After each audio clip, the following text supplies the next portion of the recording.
So now that we have covered the instructions and the background information, I am sure many of you are ready now to begin reading the transcript before writing your meeting minutes. But we need to take a step back and ask ourselves a very important question. Why do we have to do this? Why do we have to write meeting minutes? You must remember that this module is trying to prepare you for the corporate world. And in the corporate world, sooner or later, you'll find yourself writing meeting minutes, especially in your junior years, okay? So why do companies have to keep a record of meeting minutes? The first one is documentation. The government demands that each company must keep a record of its meetings for the last 5 years, and failure to comply with that requirement might lead to penalties. Remember, in the corporate world, you might work for a very large organization, and in such a case, it might be very difficult for one person to remember who was assigned what task. Therefore, meeting minutes are used to keep track of the responsibilities that were given to individuals and to help with accountability. Okay. So you can also use meeting minutes to resolve conflicts because it will give you a clear picture of what took place prior to whatever conflict. Okay. Well-documented meeting minutes can assist decision making by providing a historical context and rationale for certain choices. This can be especially helpful when revisiting topics or making adjustments to previous decisions. Okay, now we have covered some of the reasons for or why meeting minutes are important. Let us now look at the key elements that we need to look for in a transcript before we can write our meeting minutes. Okay.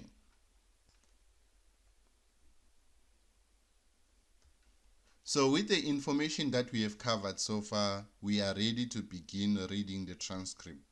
So when you are reading your transcript, it is important to identify decisions made, actions taken.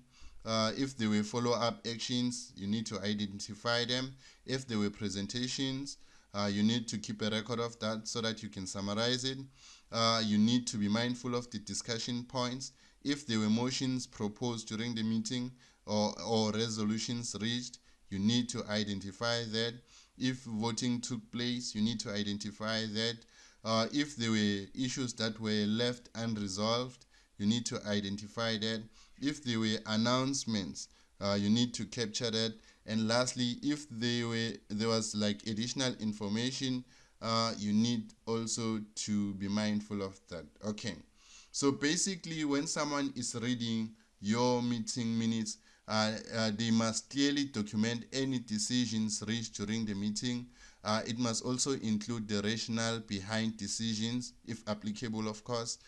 In terms of action items, you must list the task or action items assigned to specific individuals. You must also include deadlines and responsibilities for each action, if possibly. In terms of your follow-up actions, any follow-up actions agreed upon for future meetings or discussions must be captured in your meeting minutes. In terms of presentations, you must make sure that you summarize key points from the presentations. In terms of motions and resolutions, you must record any formal motions or resolutions, including who proposed them and their outcome. And if voting takes place, you must capture or record the results of such a vote. In case there are unresolved issues, you must state whether those issues will be carried forward to the next meeting or not. Okay. In terms of announcements, make sure that you record the important updates. Okay. And in terms of additional information, that must also be included as part of your meeting minutes as well. Okay. So the trick to excelling in this assignment involves 3 things. 1, you must know what you are looking for from the transcript, which you already know by now. Secondly, you must use the correct language, and that is what we are going to discuss next. Okay. And thirdly, you must use the correct structure. That means grouping your information in paragraphs. Okay. So that's basically all that you need to do in order to excel. So let us look at the language that must be used when writing meeting minutes.